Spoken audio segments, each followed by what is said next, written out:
Dodge City and in the territory on West, there's just one way to handle the killers and the spoilers, and that's with a U.S. Marshal and the smell of Gunsmoke.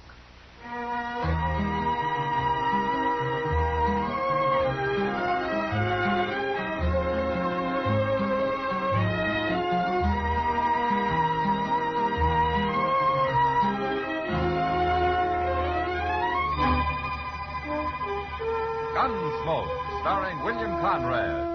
Transcribed story of the violence that moved west with young America. The story of a man who moved with it. Matt Dillon, United States Marshal.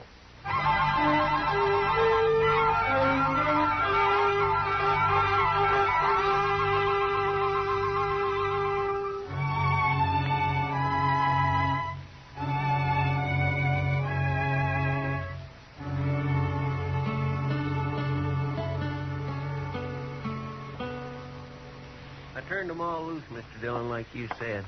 Oh, good, Chester. They was the sorriest-looking cowboys I ever did see.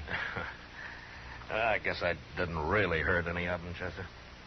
Well, so being banged on the head with a six-gun ain't the gentlest way to end the evening's pleasure. How they'll live. Yeah, they've been taking their pleasure too seriously. Yes, sir, but things quieted down a little last night after you locked up them 5. There might have been real trouble otherwise. I just don't know what's got into everybody lately, Mr. Dillon. Well, it goes like that, Chester. Things will be peaceful enough for a while till some wild outfit like this drag our herd hits down. Then you gotta come down on them hard and fast before they really get the bit in their teeth. Mm-hmm. You sure did last night. Well, it isn't over yet. You Marshal Dillon? Yeah, I am. My name's Rance. Well, I'm glad to know you, Rance. I boss the drag our herd up here from down around Matagorda. That's in Texas, Marshal. Yeah, I've been there. You have? Well, you better not go back. Oh? We might give you the kind of welcome you're giving us. What's your complaint, Rance? Buffalo and my men. 5 of them come into camp this morning with blood in their hair. They said you'd done it. Yeah, I did. And if I hadn't, they might have been shot. Or shot somebody else. Yeah, good thing for you, you took them on one at a time. I'd have taken them anyway. Look, Rance, this town was on the edge of a riot last night. I stopped it. And I stopped it without any killing. It's a man's own business. He wants to pull out his gun. Not around here, it isn't. Marshal, I can't ask men to come up the trail the way they do and take to drinking soda water and talking in whispers. What kind of a town is this, anyway? It's a good town. Now, you and your men can drink and gamble all they want in it. But they can't shoot the mirror off the wall at the Ala Fraganza, and they can't grab town women on the street. They can't break the bartender's arm in the Oasis, and they can't offer to shoot anyone that tries to stop them. It isn't that kind of a town. Well, sure, they get a little frisky, but there's no harm in it, I can see. Now, sooner or later, it'd lead to killing. You know, I gotta draw the line somewhere. So do I, Marshal. Oh? What do you mean? I mean I won't drive cattle to Dodge no more. Now I'll spread the word it's a no-good town. And you people can live off sodbusters and buffalo hunters. This place will starve to death. I'm hired to keep the peace, Rance. Any way I can. Keep it, then. We won't bother Dodge no more. Goodbye, Marshal.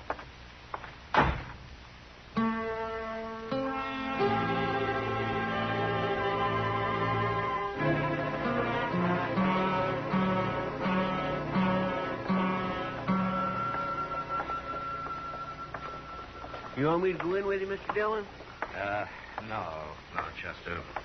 You better wait outside. Okay, sir. What do you think they're up to, anyway?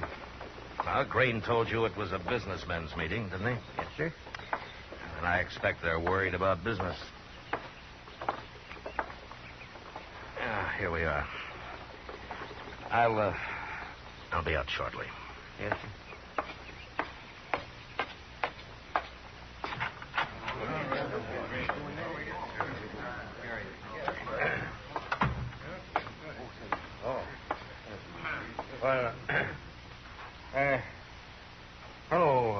Marshal. Mr. Green.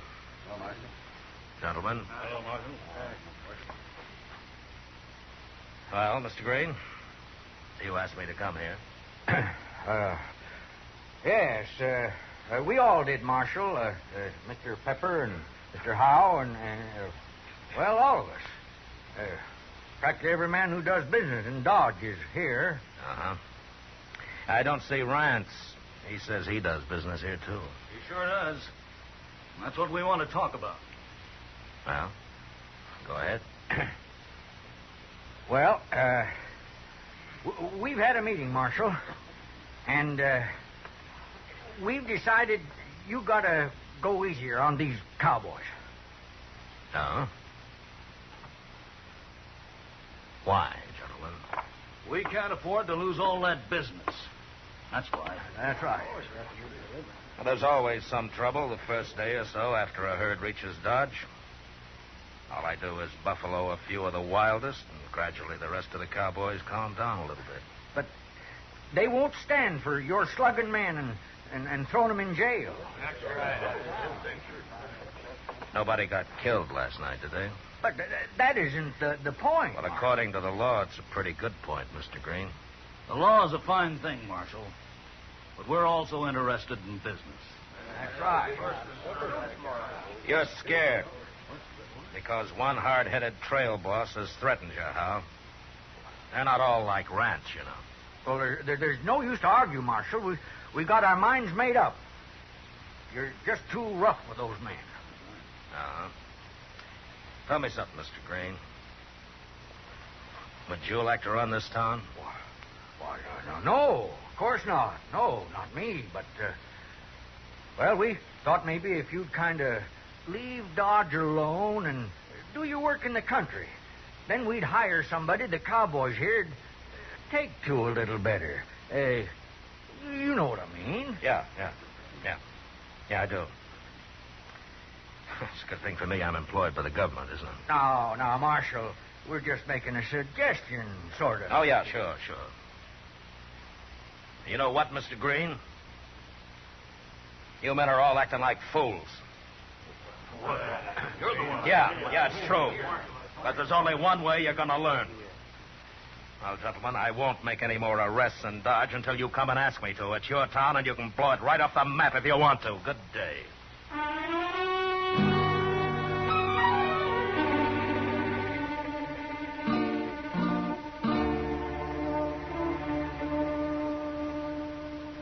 I got the mail, Mr. Dillon. What there was.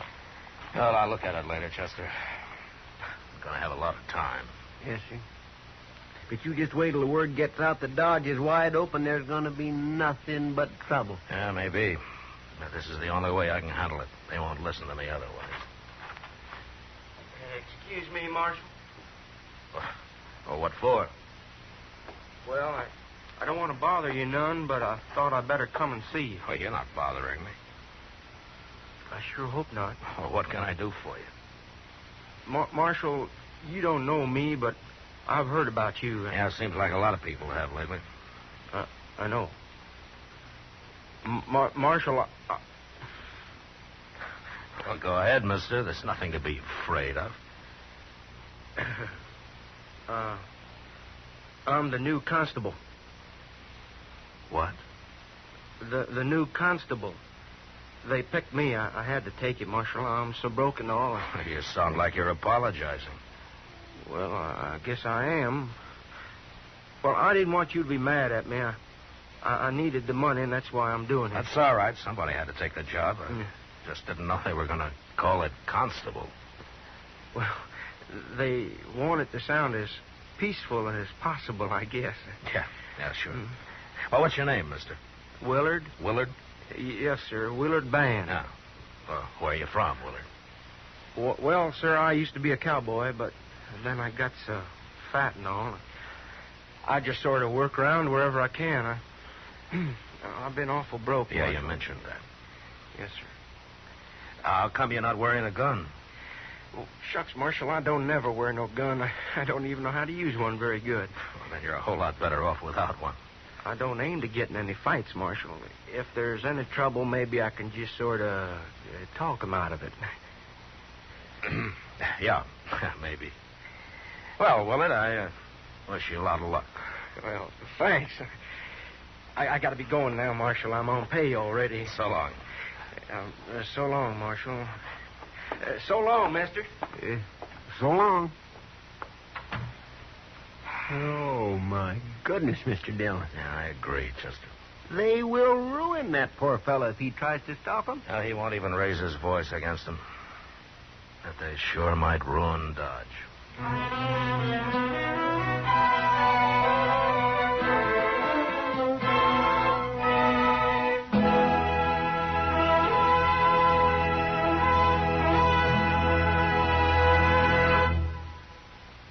We will return for the second act of Gunsmoke in just a moment. But first, show a profit on your patriotism.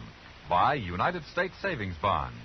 Buy them regularly at your bank or where you work through the payroll savings plan. If you're looking for an investment, what better investment can you make than one that makes your country secure? U.S. savings bonds help Uncle Sam foot the bill for defense, cut into inflationary trends, make purchasers equal partners with the government in running the country. Buy United States savings bonds, paying 3% interest when held to maturity, and show a profit on your patriotism. Now the second act of Gunsmoke.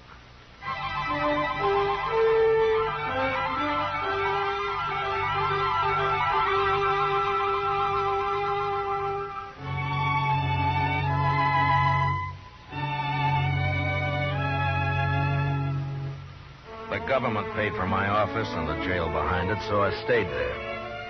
I was sure that Constable Willard Band, broke and fat and humble, wasn't going to manhandle any randy Texas cowboys and throw them behind bars. And the first 24 hours passed peacefully enough. The Drag R outfit was busy moving their herd across the Arkansas and didn't get into town. But the next day, a new herd arrived. And that night, it seemed like all of Texas had come to Dodge. By midnight, no man, unless he was armed and ready to fight, should have been on the street. It was Doc who told us what it was like when he came into the office where Chester and I were sitting it out playing a little two-handed 21. Oh, it's a fine thing when the U.S. Marshal holds up in his office when men are getting shot up and knifed all over town. Well, I hope that's not true, Doc. It is true. I just come back from trying to save the second victim. The first one's already dead. Cowboys or citizens? Cowboys. They'd have been citizens, I suppose. Those dunderheads would have been in here on their knees begging you for help. I don't want them on their knees. Oh, I know, Matt, but it's getting worse. Why, that last fellow, they wouldn't even let me bring him back to my office.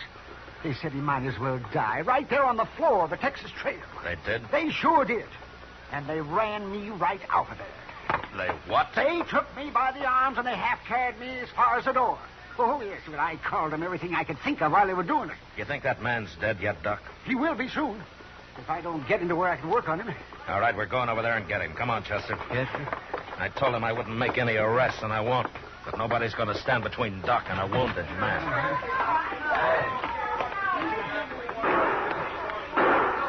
You get in the middle, Doc. Yeah, I wish there was a tunnel under the street. I don't see Willard anywhere. He ought to be out here talking his head off if that's his plan. He's lucky if he doesn't get hung tonight. Watch your gun, Chester. Don't let anybody grab it. No, sir, I'm carrying my hand on it, Mr. Dillon.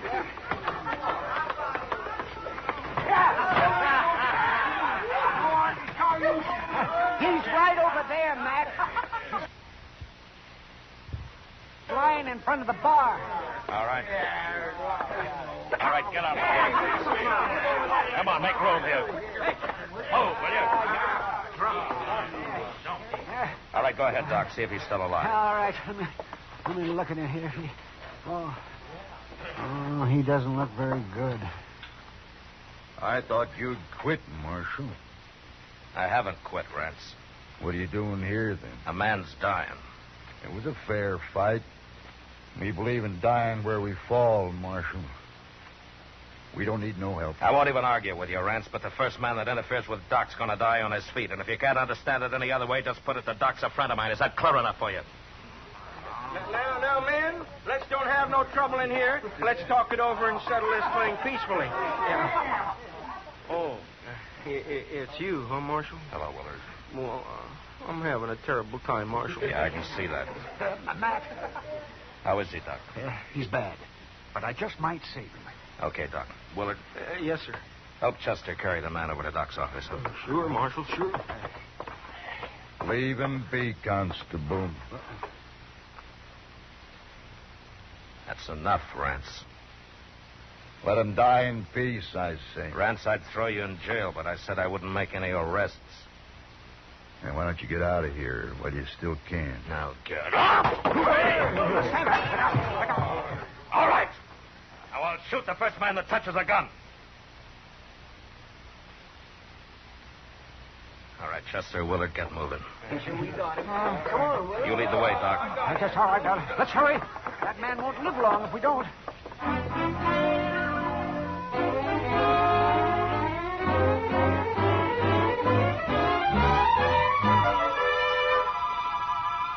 It's 2 o'clock in the morning, and the crowd's thicker than ever, Mr. Dillon.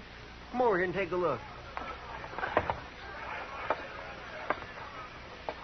Yeah. Another hour and they'll really be out of hand. Yep.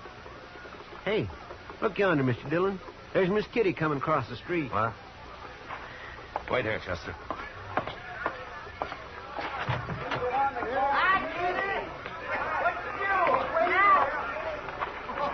What are you doing out here, Kitty? I was coming to find you. Let's get off the street. Come on.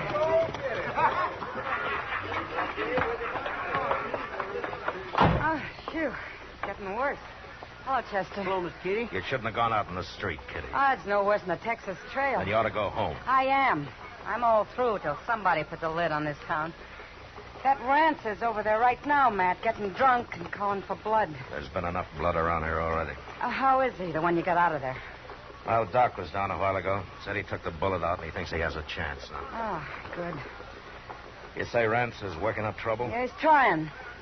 Guess he didn't take to your bashing him on the head. Well, it quieted things down for a little while anyway. They sure got that poor constable treed. Willard, what's his name? He's a nice fella. I hope they don't hurt him none. When I left, they had him dancing on the bar. He looked about to cry. Well, that's harder on the bar than 'tis on Willard. He's about the one fattest peace officer I ever did see. Gonna be fatter than ever after tonight. Every time he opens his mouth to talk, somebody pours a glass of beer down him. It's sort of pitiful, Matt. Yeah, it's worse than that, Kitty. I know. That's why I got out of there. You can kind of feel when a crowd like that starts to get real mean. I guess just listen to him out there. I'm not even staying in town tonight. I'm going out to Ma Snyder's. That's a good idea, Kitty. Chester, you go along with her, huh? All right, sir. I better stick around. What's Mr. Green and Mr. Pepper and... Look at Willie. Fella beat me up. He beat me up bad. He certainly did. And Marshal, we come here to ask you... Wait a minute, Mr. Green. Chester, take Willard up to Doc's, huh? Yes, sir, I sure will. Come on, Willie. Thank you. And then come back here for Kitty. Yes, sir. All right, Mr. Green. You wanted to ask me something. You got to stop, Marshal. Another man's been killed. Mr. Howe's brother. He caught a stray bullet out back of the Longhorn. I'm sorry to hear that.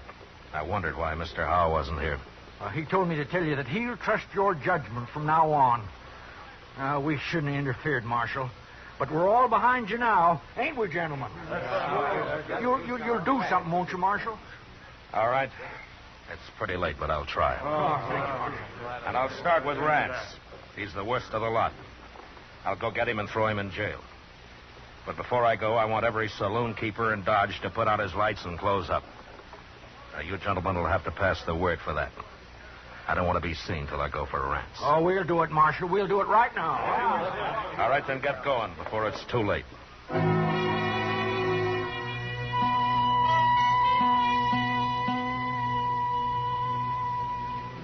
I waited for half an hour while Green and the others spread the word to close up the saloons. The lights gradually went out up and down the street. And I left the office alone. I found Rance in front of the Texas Trail, and I was able to reach him before I was recognized.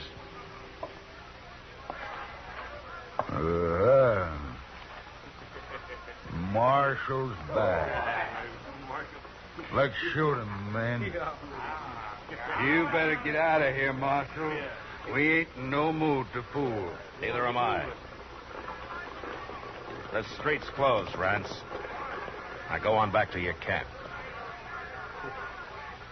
We ain't going nowhere. It'll open up again tomorrow night. And you're welcome to come back then. There won't be no town by tomorrow. Yeah. Let's set it afire, man. Rance, shut up. I won't shut up. You're going to jail. I'm what? Leave him be, Marshal. You want to fight, mister? Rance here's too drunk. He wouldn't have a chance, but you might. He's right, Pete. I'd never make it. You draw on him. Go on, shoot him. Well, I'm waiting, cowboy. I ain't no gunfighter. Go on, you coward. No. Why should I die? This ain't my business anyway. Somebody do it then. I'll fight any man here. And I'll fight him fair. Not me. No, I don't mean me. Then I'll have to try it myself. Don't do it, Rance. He'll kill you. Get out of my way. No, you don't. No, give me that gun, Pete. I'll keep your gun. Give me it. Cut it out, Rance, or I'll slug you. Now, that was smart of you, mister. But he's still going to jail. You got a lot of nerve, Marshal, bucking a crowd like this. I'm not bucking a crowd. I'm one man against any other one man here. You cowboys aren't built that way. I've been in Texas, too, mister. Yeah. Guess you win, Marshal. Yeah, it looks that way. All right. Now, do you want to take Rance to jail, or do you want me to do it? Well, his head might be less lumpy tomorrow if I do it, Marshal. Start walking, Rance.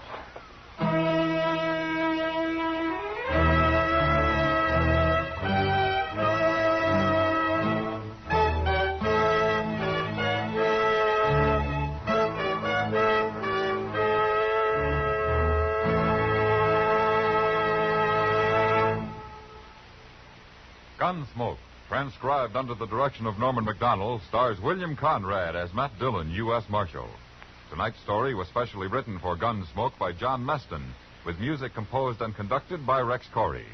Featured in the cast were Jack Crucian, John Daner, Joseph Kearns, Fred Mackay, and Vic Perrin. Parley Baer is Chester, Howard McNear is Doc, and Georgia Ellis is Kitty. Gunsmoke has been selected by the Armed Forces Radio Service to be heard by our troops overseas. Join us again next week as Matt Dillon, U.S. Marshal, fights to bring law and order out of the wild violence of the West in Gunsmoke.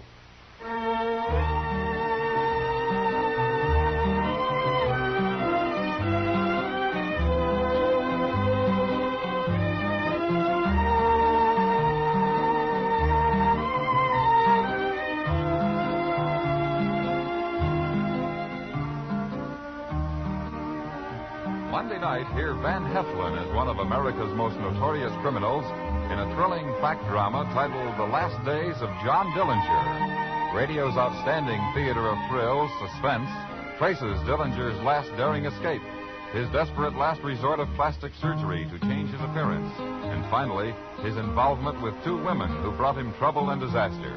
Hear it all on CBS Radio's Suspense, Monday night on most of these same stations. George Walsh speaking.